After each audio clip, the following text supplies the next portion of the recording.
flag of the United States of America, to the republic for which it stands, one nation, under God, indivisible, with liberty and justice for all. Good afternoon, everyone. Roll call, City Clerk, please. Commissioner Dixon? Here. Commissioner Weeding? Here. Commissioner Walsh? Here. Commissioner Michael? Here. Mayor Lyons? Here. We have a quorum. All right, first up is public comment. Public comment, anybody in public comment? You got 3 minutes. Danita, you got 2. I'm Danita Morgan. I'm speaking on behalf of the Braidwood Area Healthy Community Coalition, located at 465 East Reed Street. I have 4 announcements that I have to make this time around. The first one is my favorite. I'm pleased to share that we've been awarded a $10,000 community ties giving program local grant from Union Pacific. These funds are designated for beautification and brand enhancement projects. The coalition will work with the beautification committee and the park district to purchase items that align with our project proposal. We've been working closely with Councilmember Walsh, who's also a member of the AHDC, to outline how these funds will best serve our community, and regular updates will be shared as projects move forward. My second announcement is the community garden. It is with sadness that I'm announcing that our community garden on East Reed Street behind CVS is being dismantled. However, we are committed to maintaining a few special features, such as the 2 concrete garden boxes, upkeep with herbs and vegetables, share station, and announcements will be made when items are put in there, the flagpole and the flower bed, the bench, and the sign with the flower/rock area. We are seeking volunteers or anyone in need of community service hours to assist in dismantling the current wood boxes so the materials can be repurposed for future community projects, possibly through the beautification committee if they need it.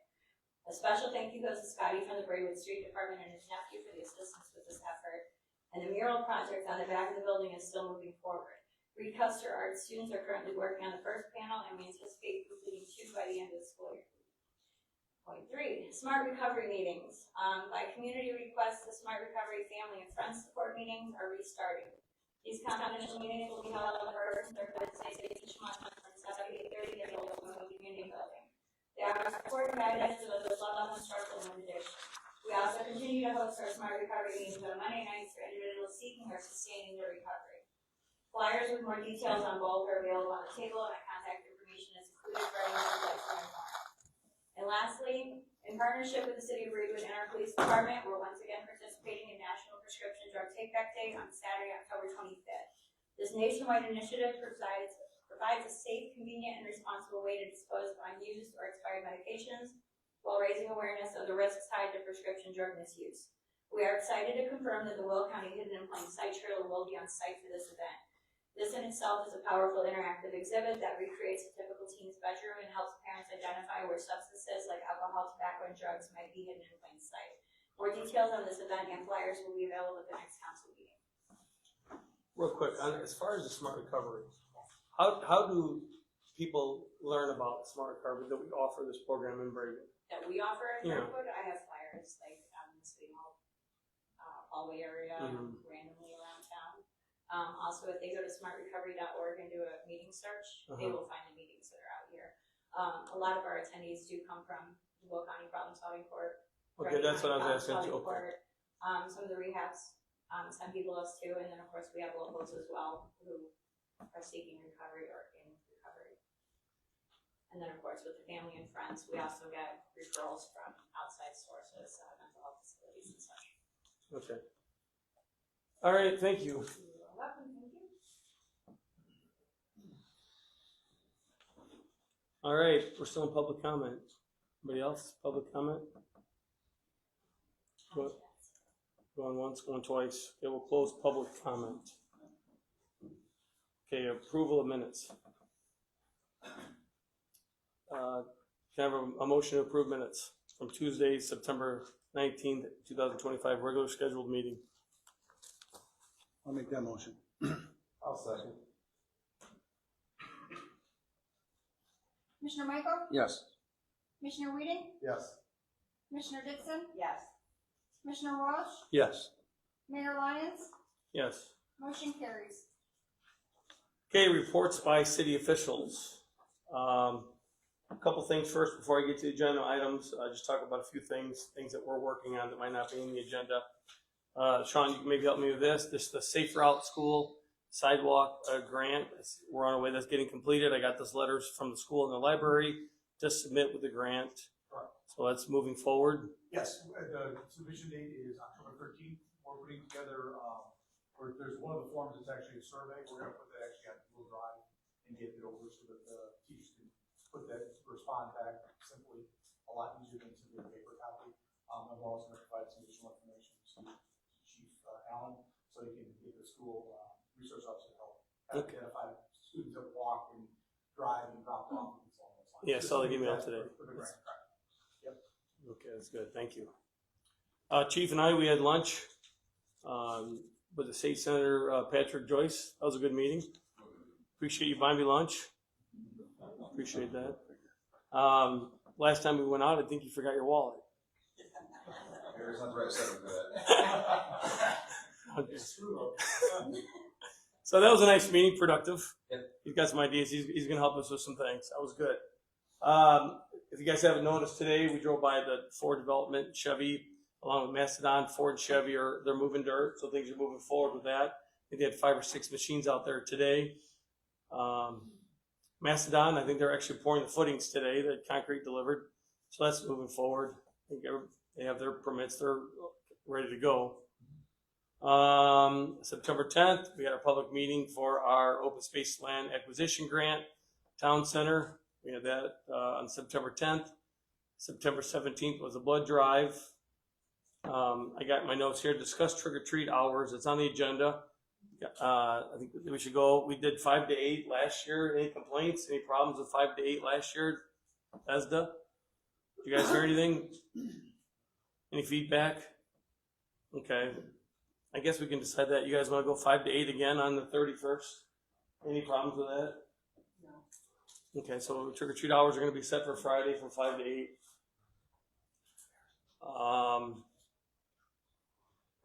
Steve and I, we've had, just in the last few weeks, we've had several meetings with reps from a data center in reference to annexation and zoning.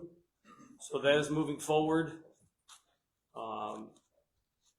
We are also working on a job description for a qualified public works director that has knowledge and experience in wastewater treatment and water distribution.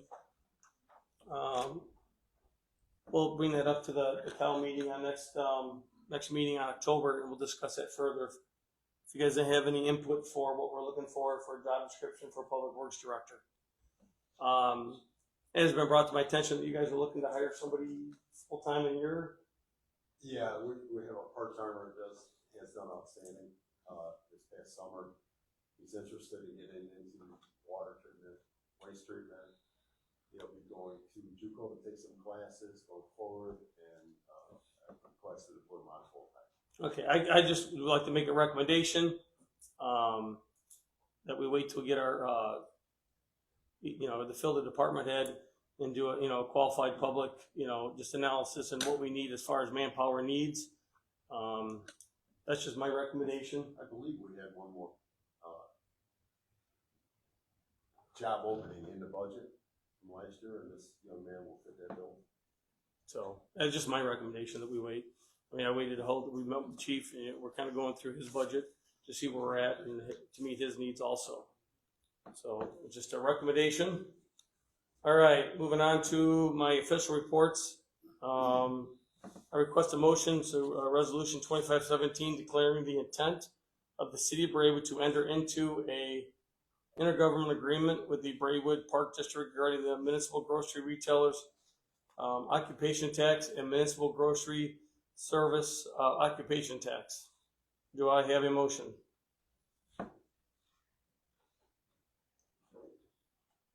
I'll make that motion. I'll second it. Commissioner Michael? Yes. Commissioner Dixon? Yes. Commissioner Weeding? No. Commissioner Walsh? No. Mayor Lyons? Yes. Motion carries. All right, number 2, I request a motion to approve ordinance 25-39 to implement a municipal grocery retailers occupation tax and a municipal grocery service occupation tax for the city of Braidwood. Do I have a motion? I'll make that motion. I'll second it. Can I ask a question about the wording in there? In that ordinance, it says, the mayor and commissioners of the city believe that it is appropriate, necessary, and in the best interest of the city and its residents. I'll never believe it's in the best interest I don't have. to impose a tax on people. You I know, agree. I've heard, and it's nice that it's going, you know, that you want to put it toward the, Yeah. you know, to the park district. If you really want to make a difference, give the money from the gambling machines in town to the park district. Now you're talking over $100,000 and probably more after these other places open up. So I have a problem with that line. I mean, the people in Illinois we're just so used to being taxed. There's an old analogy, frog in the boiling water. I don't know if anybody ever heard of it, but put a frog in water, turn up the heat, he'll sit there and eventually be cooked alive. He'll be boiled alive. That's what Illinois does to people. They don't just start with 27%, 35%. It takes decades to get there. The only way to reverse it is to reverse it by a little bit. I did talk to people in Shorewood, Naperville over the weekend at the IML conference. Shorewood, they're talking about $500,000. So they voted for it. Coal City, they're still on the fence. They haven't voted for or against yet. But Coal City is in the same position we're in. They've got Burcott's, and Jewel is cutting into Burcott's business.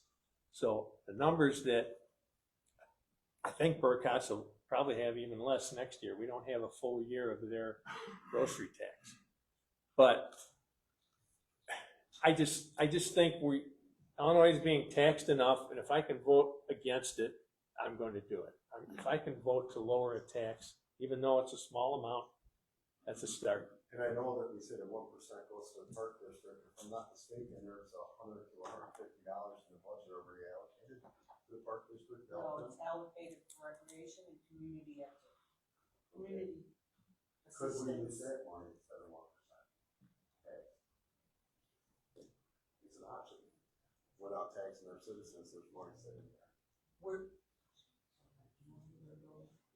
All I know is if I'm in town and I live here, and if it's gonna go to our parks for our kids, I'm gonna go to Burcott's more often now. I will, because I know where our money is going.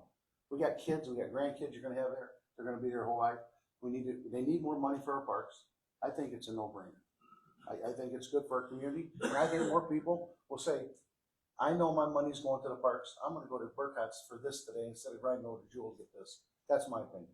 Okay. I think it's good for the kids, for the families, and Braidwood. There's two sides to that too. If we're the only ones that aren't imposing the tax, maybe more people will come from other towns. I don't know. Now, they're still gonna go to Jewel, and they're still gonna go to Walmart, they're still gonna go to Aldi's, and they're gonna get hit with the 1% tax. I just don't like being a lemming and doing what everybody's doing. You know what I mean? It's a small amount, but if you add it all up in Illinois, it's millions and millions of dollars that people that go grocery shopping are spending. That's the way I look at it. I look at the larger picture, but I get what you're saying, Commissioner Michael. Roll call? Commissioner Dixon, Yes. Commissioner Michael, Yes. Commissioner Weeding, No. Commissioner Walsh. No. Mayor Lyons. Yes. Motion carries. All right. Number 3, request a motion to approve resolution 2518 approving a letter of credit agreement with People Bank regarding Ridgeway Petroleum Inc. doing business as Macedon gas station. I'll make that motion. I'll second it. Commissioner Michael, Yes. Commissioner Dixon, Yes. Commissioner Weeding, Yes. Commissioner Walsh. Yes. Mayor Lyons. Yes. Motion carries. Okay, I request a motion to cancel the city's mobile telephone service with Verizon Cellular and engage with T-Mobile for mobile telephone service and authorization that I, the mayor, to execute any necessary documents with Verizon and T-Mobile. Do I have a motion? I'll make that motion. I'll second it.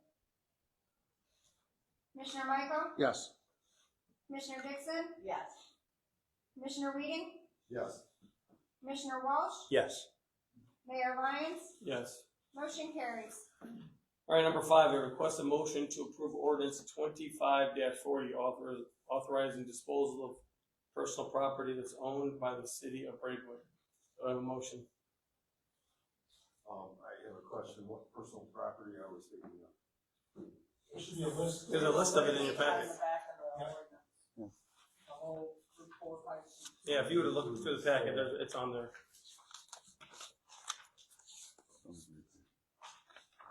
It's 25-40. I'm getting there. I think we'll- The whole stack here. we'll have to talk. Not that one. Yeah, they do a nice job preparing this for us, so we have this knowledge. Third one. Third and fourth. Fourth, Board, right there. and Verizon. It's 25-40. So it's gonna be a grasshopper. More. Mowers on The there. mower's on there. Mowers on there. It's 3 pages long, so it's the police department, water sewer department, and street department all gave me a list, it's all compiled into one spreadsheet there. Thank you.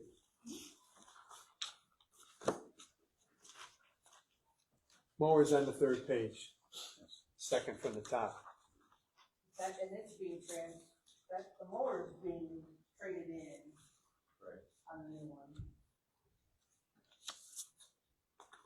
But there's a couple that on there. I'll make that motion. We have a second? I'll second it. Is everybody okay? Any more comments? Good to go. Commissioner Michael, Yes. Commissioner Dixon, Yes. Commissioner Weeding, Yes. Commissioner Walsh, Yes. Mayor Lyons, Yes. motion carries. All right, finally, it's been brought to my attention by a formal zoning board member that is here. He was the chairman, Tim Grant. Brought to my attention that there was somebody that had previously served on the zoning board, had passed away. I don't know if anybody knows him. His name was Larry Zawicka. I think he served under Bill Rulon on the zoning board. He had passed away Sunday. Yeah, so we just like to acknowledge, and our thoughts and prayers go to his family. He had served on the board under Mayor Rulon. Okay, that ends my report. City management consultant. Thank you, Mayor. I have 4 items up for your consideration. The first one is request a motion to approve ordinance 2541, approving and authorizing the city of Braidwood to enter into and for the mayor of Braidwood to execute 2 credits and incentive service agreements with Ryan LLC for TIF and development consulting services. We discussed this at the committee of the whole 2 weeks ago. I'll make that motion. I'll second it. Commissioner Dixon, Yes. Commissioner Michael, Yes. Commissioner Weeding, Yes. Commissioner Walsh, Yes. Mayor Lyons, Yes. motion carries. Thank you. The next item is request a motion to approve ordinance 2542, amending the code of ordinances for the city of Braidwood regarding certificates of occupancy. This is regarding the seed and the escrow we talked about at the count 2 weeks ago. I'll make that motion. I'll second it. Commissioner Michael, Yes. Commissioner Dixon, Yes. Commissioner Weeding, Abstain. Commissioner Walsh, Yes. Mayor Lyons, Yes. motion carries. The third item is request a motion to approve ordinance 2543, amending the code of ordinances for the city of Braidwood regarding the definition of contractors. talked about this again 2 weeks ago at Cow. And just to remind everybody, a cleaning service or a detail service is not within the definition that we define in this ordinance. I'll make that motion. I'll second it. Commissioner Weeding, Yes. Commissioner Michael, Yes. Commissioner Dixon, Yes. Commissioner Walsh, Yes. Mayor Lyons, Yes. motion carries. And the last item is request a motion to approve the revised professional fee agreement, that's the tiered system that we discussed 2 weeks ago.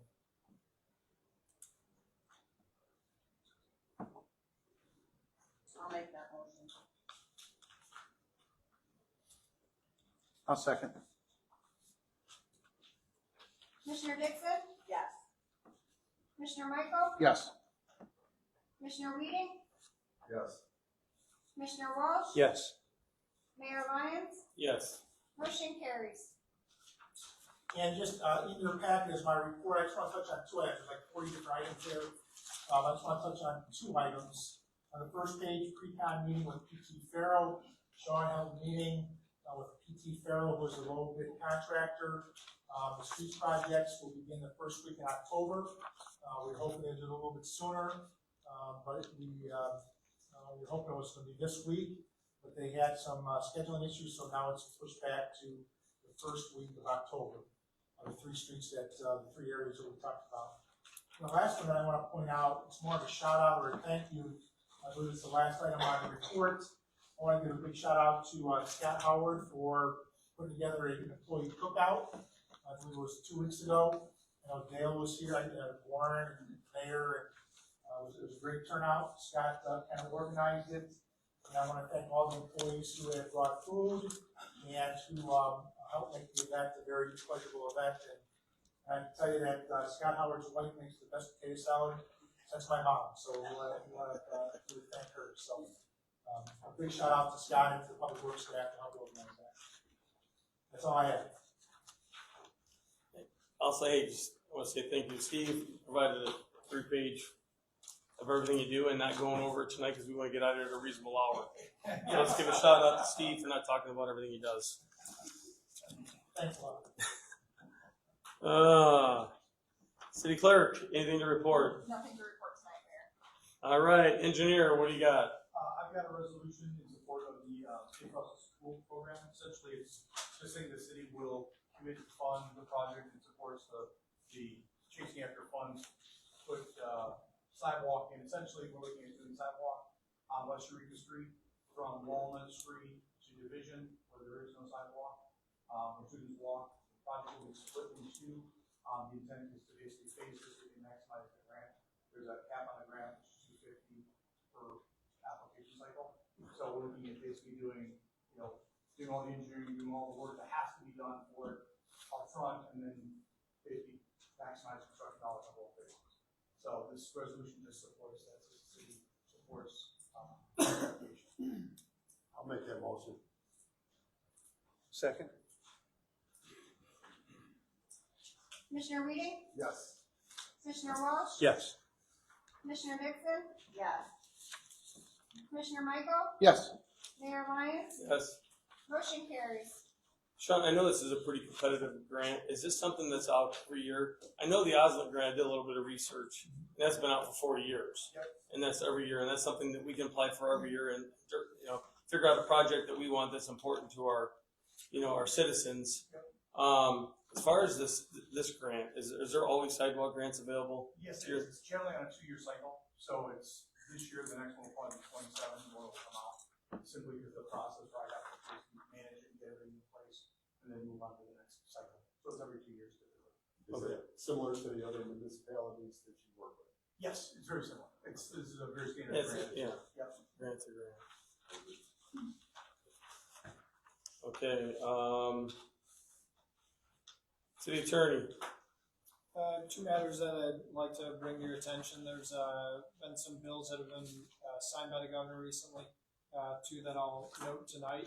With administrative adjudications, we have that process at the city of Braidwood, the process code violations and so on. as the law currently stands, all that the administrative adjudication process can use to penalize someone are fines and costs.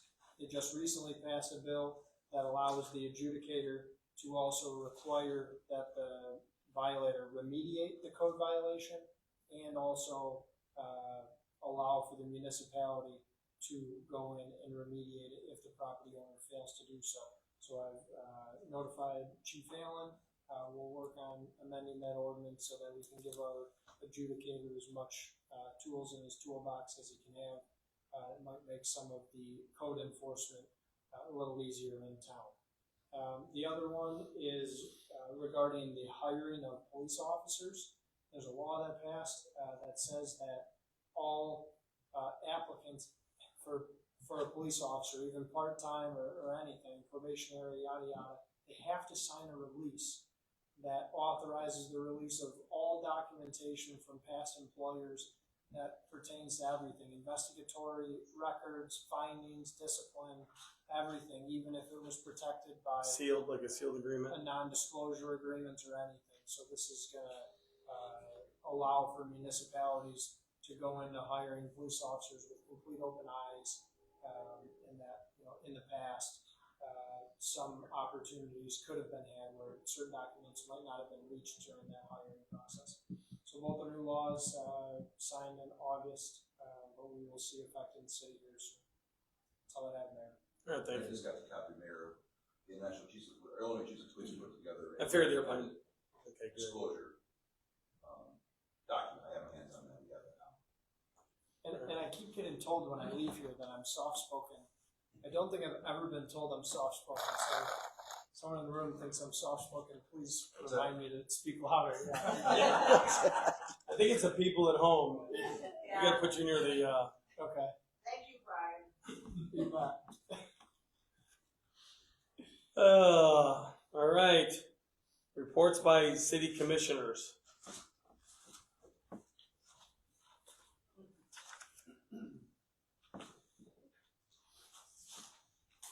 Okay, Council Finance.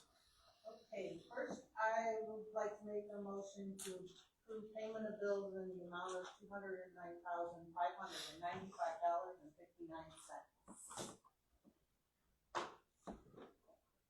I'll second that. Commissioner Dixon? Yes. Commissioner Michael? Yes. Commissioner Weeding? Yes. Commissioner Walsh? Yes. Mayor Lyons? Yes. Motion carries. Next, I would like to make a motion to approve payroll in the amount of $91,648.21. I'll second that. Commissioner Dixon? Yes. Commissioner Weeding? Yes. Commissioner Walsh? Yes. Commissioner Michael? Yes. Mayor Lyons? Yes. Motion carries. I forgot to give you the breakdown, but you guys have it, so. Next, I need a motion to approve ordinance 2544, adopting a purchasing policy for the city of Graywood. We went over this in the cow. We need it for Springbrook so we can initiate the PO portion of Springbrook and to make sure that we're all purchasing things the same way. So it's a set policy. It's lots of pages long. So I need a motion to approve that. I'll make that motion. I'll second. Commissioner Michael? Yes. Commissioner Walsh? Yes. Commissioner Dixon? Yes. Commissioner Weeding? Yes. Mayor Lyons? Yes. Motion carries. Okay, I also need a motion to approve ordinance 2545, approving and authorizing the city of Graywood to enter into and for the mayor of Graywood to execute an order and order terms from Springbrook. This is the company that we use. We're gonna add a module to it that does the PO system. So it should make our accounts payable a lot more smoother and a lot quicker. I'll second. Alright, you're making the motion more. Okay, I'll make that motion. I'll second. Commissioner Weeding, Yes. Commissioner Walsh, Yes. Commissioner Dixon, Yes. Commissioner Michael. Yes. Mayor Lyons, Yes. motion carries. Okay, I have a couple things. We've been looking at the outstanding water bills. This month it was $74,000, we collected $31,000 of that, so the number's getting smaller. We have done a lot of shut-offs, and I have some more about that later, but, I've also completed the job descriptions for all the clerks in the office. They've been working for years with no job description and no set path as to what I should do and what I shouldn't do. So as it is now, they have job descriptions. I'll be giving them to Brian so we can get them where they need to go, Brian. And, so that should help too with the work in the clerk's office. Water billing, we had a meeting, Warren, me, Steve, George, Donna, and then the part-time water clerk, Catherine. And we talked about shut-offs, and we talked about the process for shut-offs. And when I was looking at the process for shut-offs and the process for the water bill, I noticed that our bills in the ordinance are still go out bi-monthly. That's not what happens. This hasn't been, I think it was 2017 the last time it was updated. So we need to update that. And we came to an agreement, on several points that we needed to make sure that we added. No Friday shut-offs. If you're more than 2 months late, that is when it'll get shut off. It's not gonna go by a dollar amount now, it's gonna go by how many months you're behind. The city will have 24 hours to turn it back on. They can, you have to have it paid. If it's paid by noon, then your 24 hours starts at noon till the next day. We are not going to, like I said, we're not gonna do shut-offs on Fridays. Also that, actually, there will not be any shut-off notices until the 30th of the month, because that's what's in this ordinance. If we wanna change that, that's fine, but right now, the ordinance is that on the 30th of the month is when we shut them off, begin our shut-off. What's the due date? Is it Due date's the 15th. On the 16th, it becomes late, so you get a late charge on the 16th. Then you'll get, on the 30th, you'll get your warning, they're gonna shut it off, and then it will be shut off. So it's If not. you're 2 months, if you're 2 months late. It's a Yeah, if 60 you're day. 2 months late. Yeah. So we're gonna run a report every month and see who's 2 months late. We're not gonna wait for 3 or 4 months and then decide to go out and do 87 shut off. Because it's just not, man-hour wise, it's not feasible, we can't do it. But we need to we need to make sure we get our money. Now, this does not include some of the 30,000, 10,000, those big ones, that's not included in here. This is just the, citizens, not businesses or anything like that. But I think we had a good meeting, don't you, Warren? Yeah, it was good, good straightened out, there was a lot of what ifs, and there was no consistency as we talked about. So with conversation, these changes will make everything consistent going forward. I forgot this one. We also discussed, that if you are 60 days late, we will not take a check, post-dated check, or any other kind of check. We will only take cash or credit card. We won't take a debit card, because it's, I hate to say it, but it's probably gonna bounce anyway. So we don't wanna have that and then now we have to run down to get our money back, so that's the only payment we will take. We will not post-date checks. We will not do payment plans. You come in, you pay your bill, you get your water turned on. This is not the right sheet. The water bill. That was the big one, the water bill's the big one. Donna has announced that she will be retiring November 14th. So we will be looking for a new water clerk. By union contract, we have to post it to the 179 union employees first for a total of 10 business days. And if we don't get a candidate from that, then we will take and let it out to the public. So I have the posting ready. As soon as this meeting's over, I will post it in the offices so that they get a chance. But contract said 10, I thought it said 7, I looked it back up and it said 10. And that's 10 business days, so it's gonna be like October 6th before we're even gonna be able to find somebody to get in that position. So I should know this, because I know how it works with the police department, you know, how it works. Do we have a common procedure on how we hire people in the city of Braidwood? I know everybody we've interviewed, or we've hired, we've done interviews, we put it out there, we post it. We hired Catherine, we did several different interviews, and you guys had a committee, just like we hired a city administrator, just like we hired the chief of police. Is there a city policy on hiring? Or is everything dictated by each individual contract? By each individual contract and by each individual commissioner on how they want. Because eventually we need to set a stage where we have a standard way we hire people, so that way we know it's opened up, these positions are opened up to people, and everybody has the opportunity to apply for these positions, you know. I agree, but I can't find it. Do you know of any? I can't find it. I don't think there's a cohesive hiring process. Yeah, I couldn't find anything. I think are we all in agreement with that? Yeah. Or we need to get something across It the needs board? to be consistent. Yeah. You know, this one does this and this one does this. I would think it would be, according to union contracts, hiring practices might play a factor there.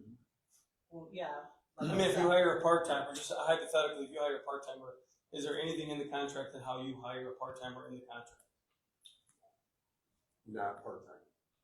I don't think that I would speak to how they're hired, only that you need to open it up internally before you then go hire, but nothing in terms of like, this is where you post it, this is how long it's posted, you know, have to conduct interviews. You know. So if we hire somebody part-time and there's no process, we don't put it out there, and they're in the union, and we hire full-time, they get the first opportunity.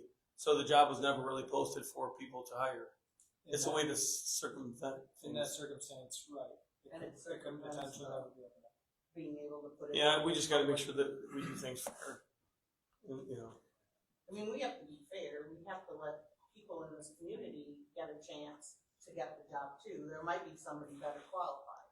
Steve, you have any suggestions on your past experience? Yeah, so typically, and Warren's right, obviously union contract talks about, Brian's correct, that it's the method on how you post and advertise a position, but not how to select the employee. The union contract does not state we need to have a formal interview process or these qualifications or whatever. It just tells you the process and what to post. It's like exactly what Brian just said. What I would recommend is that, I mean, number one, you want job descriptions. What is the job description you're hiring for? So in this hypothetical case that you're talking about, a part-time person going into a full-time role, what is the job description that person is moving into? Do we know? I mean, I'm asking that. Do we know what role he's going into? And is there a job description for that role? To me, that's number one. Number two, is that person qualified in relation to the job description? The job description, wants some experience, wants X, Y, or Z. And then third, if that person is qualified, then you don't have to open it up to the entire public. But I always like to open it up to the entire public. There might be some better people out there. You don't know. There might be somebody that has more experience in what that job description is requesting. So to answer your question, the job description is number one. You have to have a job description so you can relate and judge the person's qualifications versus the job description. And I would recommend that, number one, before we hire anybody, anywhere, if it's finance, if it's public works, if it's, whatever, there needs to be a job description created so we can understand what that job is, how it fits into the existing organization, public works, finance, whatever, and then we grade the interviews or the applicant based on the job description's demands. That's what I would do before we hire Brian, anybody. maybe you could help me with this. I believe in conversation with you, we followed those first 3 steps on this part-time going to full-time that we're looking at.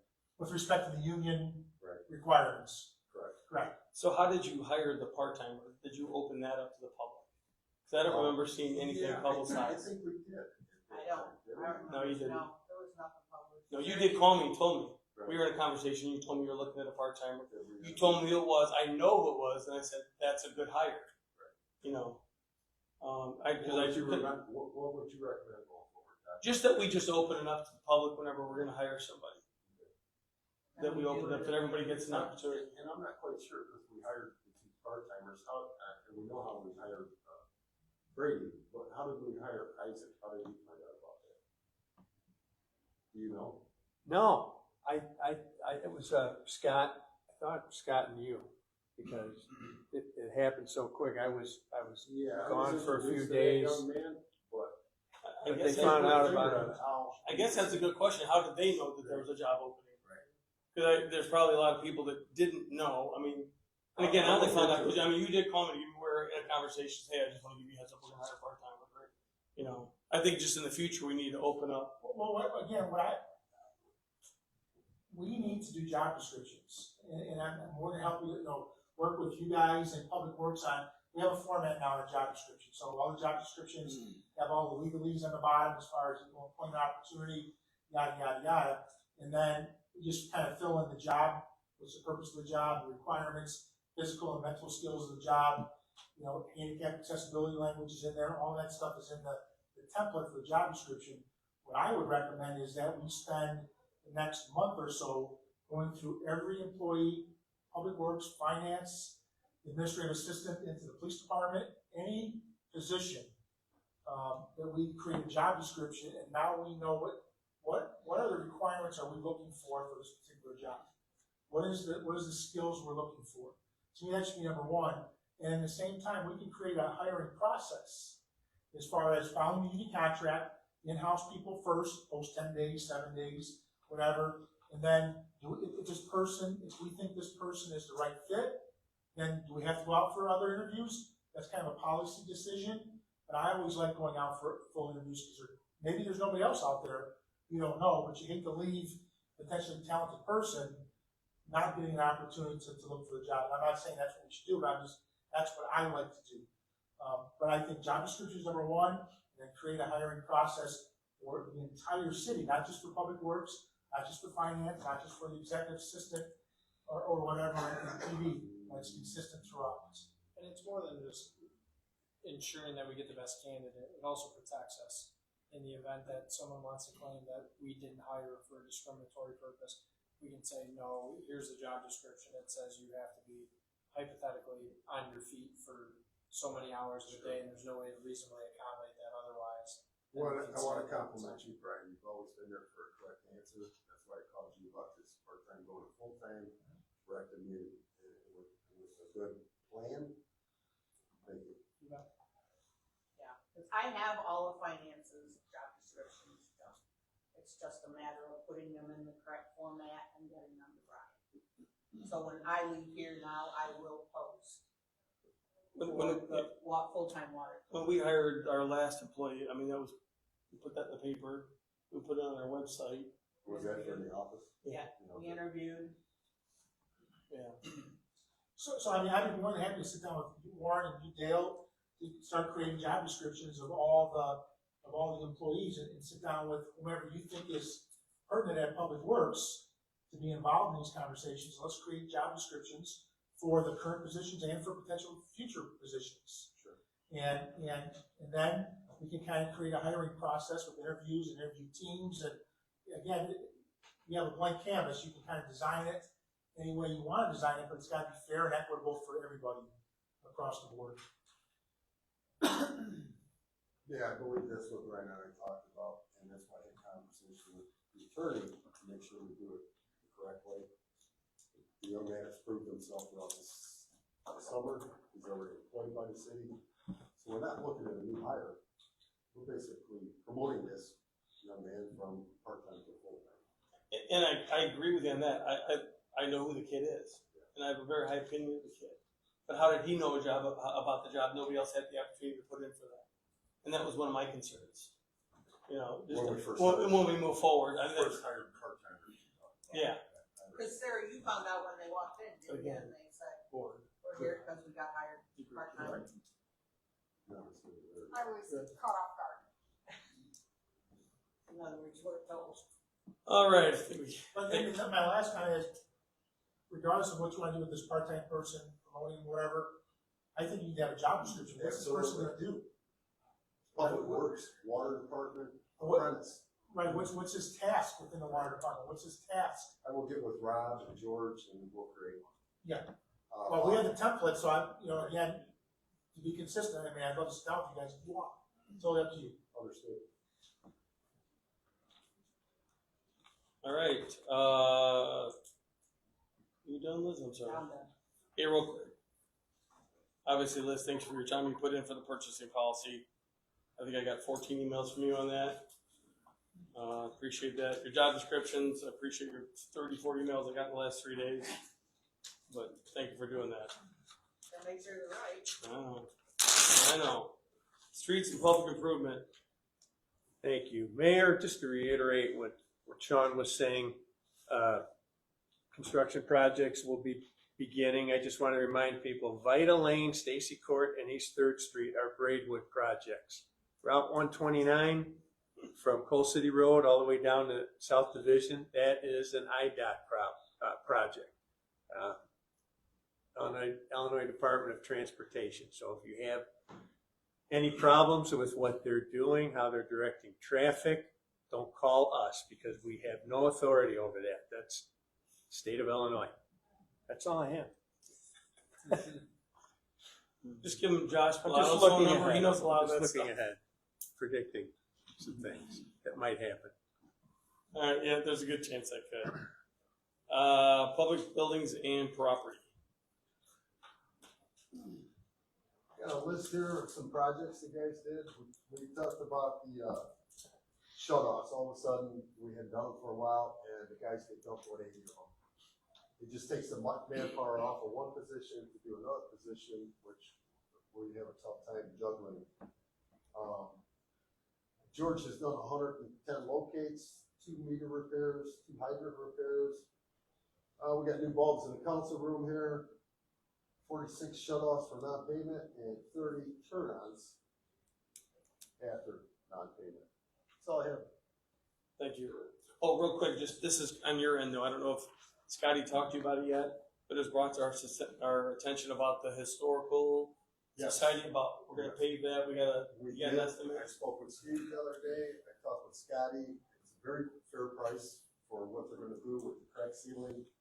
And they're gonna put some extra on there because that parking lot hasn't been sealed in such a long time. We know it's gonna absorb a lot. So for the price, I believe it was $2,100 or so. It's a very fair price. Yeah, it's pretty reasonable. I agree with that needs to be done. Yeah.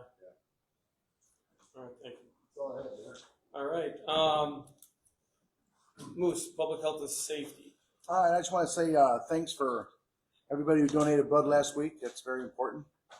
And on Friday, October 10th at 9 a.m., coffee with the Braidwood Chief of Police in the council room. Chief Allen will be here to answer any questions you may have. And let's see. Real quick, is that going to be like a meet and greet type of thing? I mean, is that what you're kind of leaning towards? So people give people the opportunity to ask you questions and get to meet you. Absolutely. Yeah, I saw that you guys put on your website. I shared it also. You give the opportunity to meet our new chief of police. Get to know me and then I'll get to know them and what people expect of their police department in their community. I think you've done a great job getting yourself out there, talking to business owners. I've seen you at a couple football games, talking to different people, meeting with new business owners, the politicians. I thought it was really nice. I was one of the business that Eric stopped at. Great conversation, and glad to have you around and out seeing all the businesses and going through the community. Thank you. Thank you. Okay, I have a press release from September 9th to September 23rd. Total number of calls of service was 302. Case reports were 32. Subjects arrested were 6. Total arrest charges were 11. Number of traffic stops was 107. Citations was 12. Written warnings were 53. Truck violations was 1, and total number of fee tickets were 1. Chief Allen, you got anything else to say? Yeah, I just want to give an update on code enforcement. I know it's been since I'm already in Greenwood, kind of a hotter topic. I just want to give a quick update where this stands. We're trying to really organize this. At the end of the day, to define compliance, to come to common ground. The last 90 days, we've got 25 vehicles coming to compliance. When I say vehicles, remember that includes RVs, campers, certain trailers. We've got 11 properties coming to compliance. That would include all grasses, overlanding, things like that. Of those 40 that came into compliance, we did have to issue 9 citations. Sometimes it takes a citation to nudge the property owner or vehicle owner to please come to compliance. We still have 11 right now that we're actively working. There's more out there, but right now we're actively working 11 properties to try to get them to come to compliance, and 10 vehicles to try to get them to come to compliance. We are in the process of shipping over 3 non-compliant. We've exhausted our options on those options in a second. Over to Brian and MSC to call them in front of the circuit court to levy a little bit more power or influence to get them to bring the property to a reasonable standard that the city expects. Our code process, just so everyone understands this, our process starts with identifying code violation that can come through our code officer's observation, an officer's observation, or a complaint. That's step 1. When we receive that complaint, we're notifying the property owner in person, hopefully. It's always going to be accompanied with a notice of violation form. And it's just a letter to say, here's your violation, here's the code, here's the issue. We deliver that. Once we deliver it, we will wait approximately 7 days, at least 7 days generally, with some discretion in the hands of the code enforcement officer or the police officer. After the 7 days are exhausted, we'll then follow up with non-compliance. We may issue them a citation, administrative citation, local citation, or an array of various violations. Once that's been issued, then we're going to follow up again, either after they pay the citation or once they've attended adjudication to go through due process. Our adjudications are currently held every other month. I'm going to move those adjudications to monthly, so we don't delay. You could be looking at upwards of almost 3 months before an issue is addressed by the circuit court. It's too long, I think. Probably agree with that. So we move our adjudication up monthly for the time being, trying to get some things done. So, warning letter and conversation, please bring in compliance. Citation, local compliance ticket. They can come to adjudication or pay it. Either way, once one of those two has happened, our officers are following up to make sure they're in compliance. So we can't have an individual pay their ticket and then leave their vehicle in a condition that we addressed in the first place. So we'll follow up again. If they still have not brought that vehicle property in compliance, that's when we work with a prosecutor to bring this to the circuit court, try to even further influence them, the police, bring this to an acceptable standard. So that's a process we've got in place. It's going to work. I'm confident it's going to work. I'm familiar with it in Shorewood. I credit our code enforcement officer, Cornelli. He works part-time. He's doing a lot trying to get this stuff cleaned up. Sergeant Peterson has wrapped his arms around code enforcement now. He's helping out code enforcement officer Cornelli, and I'm overseeing it. We'll get this right. We'll get it right. I think in a matter of time you're going to start to see results. And results I don't judge results on how many tickets we're going to write. It's the results on coming to compliance. And that's what we're trying to push. Thank you.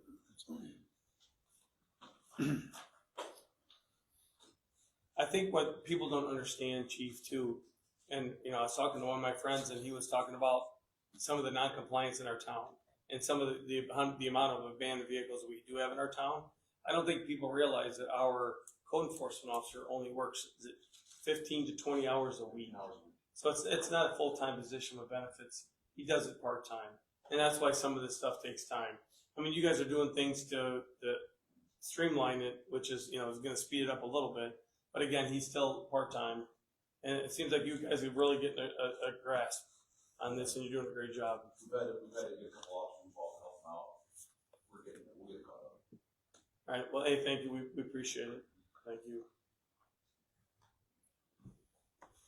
I need these. All right, George, you got planning and zoning. Do you have anything, George? Nothing today, Mayor. Our next meeting will be announced.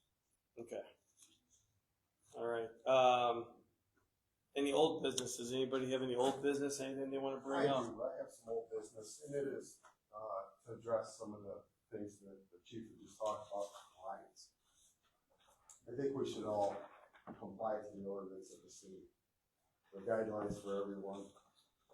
I did spend some time last night putting together a quick letter, so please bear with me. You know, this addresses a couple different topics, and the ordinance is just one of them. At the last meeting, the mayor asked when the last time I was at the plant, implying that I don't go down there. I was just there this morning. Dale and I have started safety meetings every other week. George and Rob are my connection via phone. They know what's going on. They keep me informed tremendously. And, you know, just so everybody understands that my heart is in this, on my back wall, a Robinson engineer provided this for me, Dave Weber, who Sean replaced. These are 4x5 maps of Braidwood City and Sewer, and they sit right behind me in my office at my business. So anytime the guys call and say, we're doing this, we're doing that, I spin around, look at the map, I know right where they're at, they told me what they're doing. So I am very tentative of the works that the public works and water sewer plant. So I'll move on. You know, a big thank you to the team at the water plant and on the streets. They have worked so well together, like they have in decades, and they always jump in to help each other. It's a great combination we got going. They are short-staffed. They do need some additional help. We're working on that. You know, as a commissioner of Braidwood, elected by the citizens, I'm here to represent them, not myself. I would ask that we always stay professional at these meetings. And so many ordinances have been changed, or new ordinance put in place. There's been another pile of new stuff today. I know it's a lot to absorb for everybody. I do think it's a good idea cleaning up the ordinances so everybody is clear what's expected of all our residents to keep in compliance. Compliance is the good word. I think all of us on this council must follow the same compliance and guidelines. If the city officials expect the citizens of Braidwood to follow these ordinances, we need to follow them as well. I am not compliant right now. I'm working on it. Tomorrow I have a truck that's been sitting in my driveway for a while. It's an old shop truck. It died on me some time ago. I got a salvage yard coming to get it within the next day or two, so that'll take care of one of them.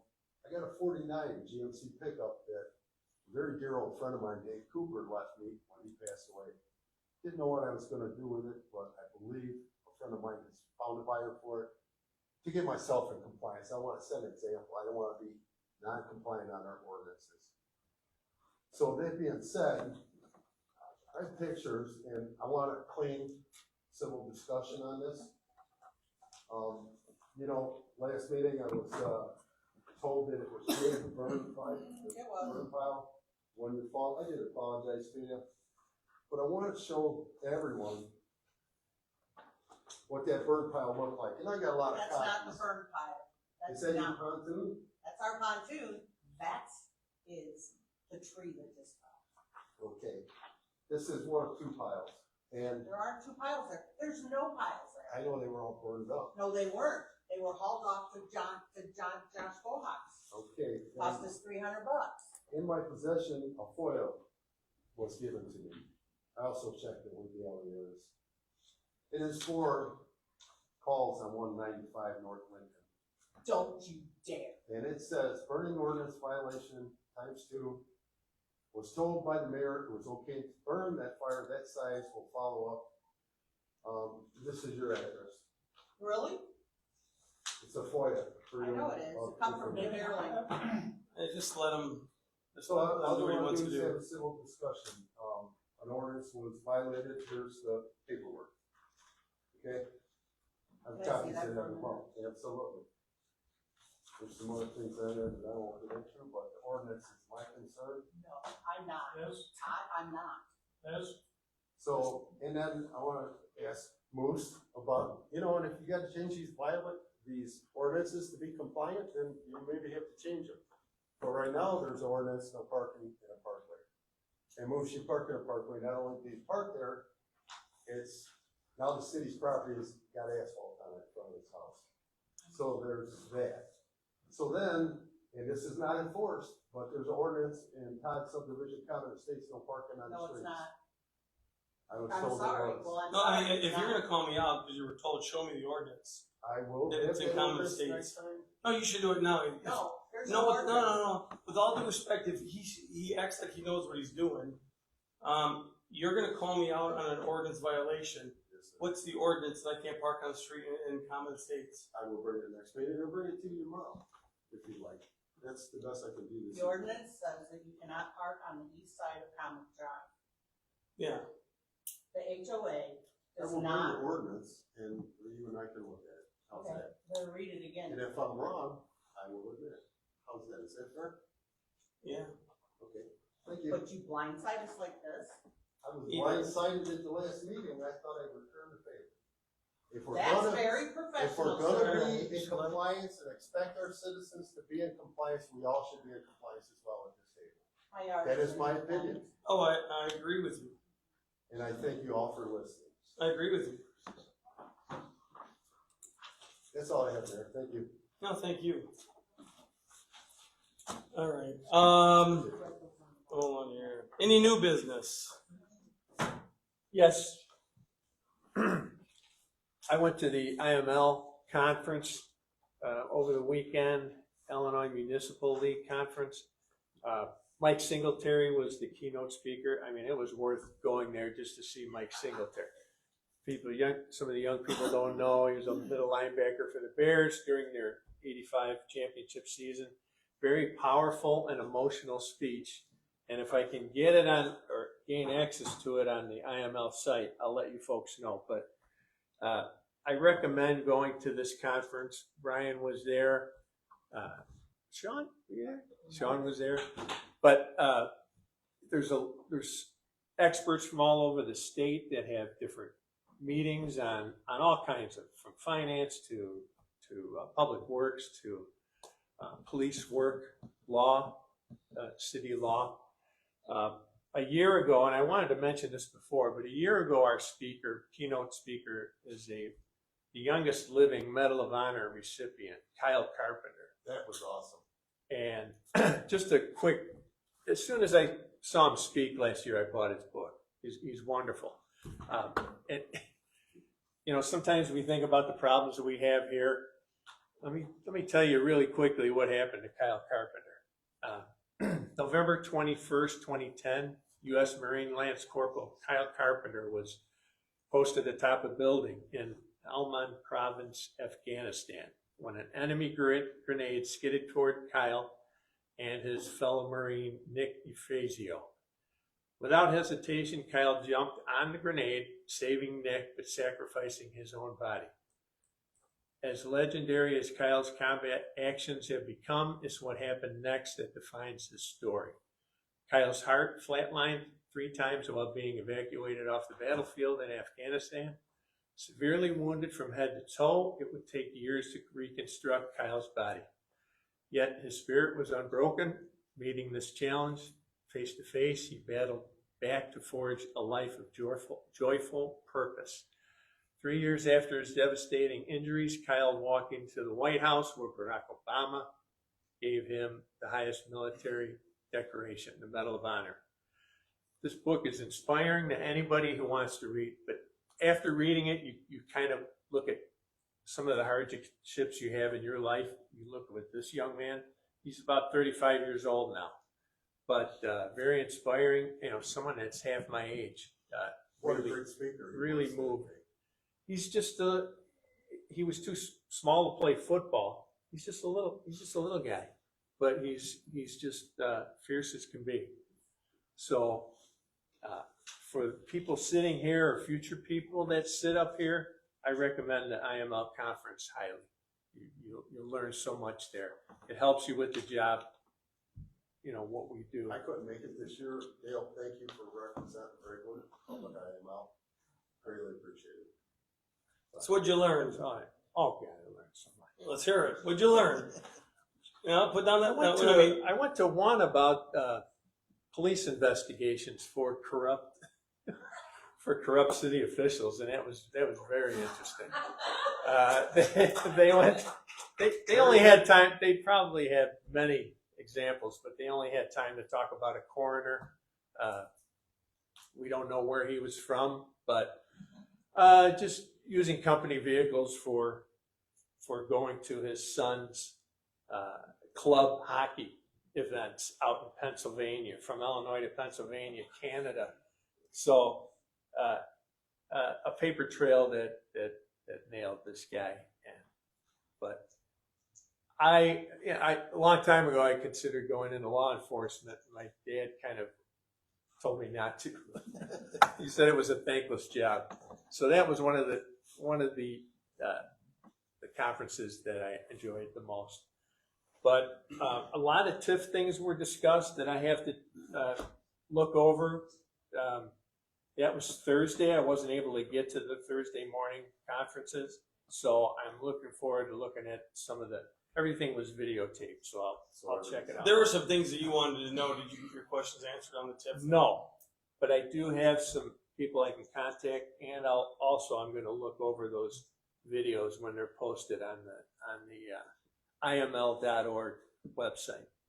So if I find them, anything that you folks want to look at, I'll share it with you too. I'll give you that information. Yeah, those conferences. I've been to several of those concerts when I was on the school board. It's Very tough getting good. up there now because it's football season. Yes. And then nice people invite you to dinner too afterwards. So All right, thank you. that's all I had. All right, thank you. Real quick, I forgot to mention my report. The American Legion, Bill came in and talked to Steve and I. They're going to clean up the memorial veterans across the street there. They're going to put in pavers. He's going to redo it, make it look nice. Then the beautification committee is going to maintain it and keep it cleaned up. So thank you to both parties involved. We appreciate that. Next on the agenda is executive session. Do I have a motion to go into executive session to discuss the appointment, employment, compensation, discipline, or performance or dismissal of a specific employee under 5-ILCS 120-2, paragraph C1, and pending probable in litigation against, affecting, or in behalf of the city. That'd be 5-LCS 122, C11. Do I have a motion to go into executive session? I'll make that motion. I'll second it. Commissioner Michael? Yes. Commissioner Dixon? Yes. Commissioner Weeding? Yes. Commissioner Walsh? Yes. Mayor Lyons? Yes. Motion carries.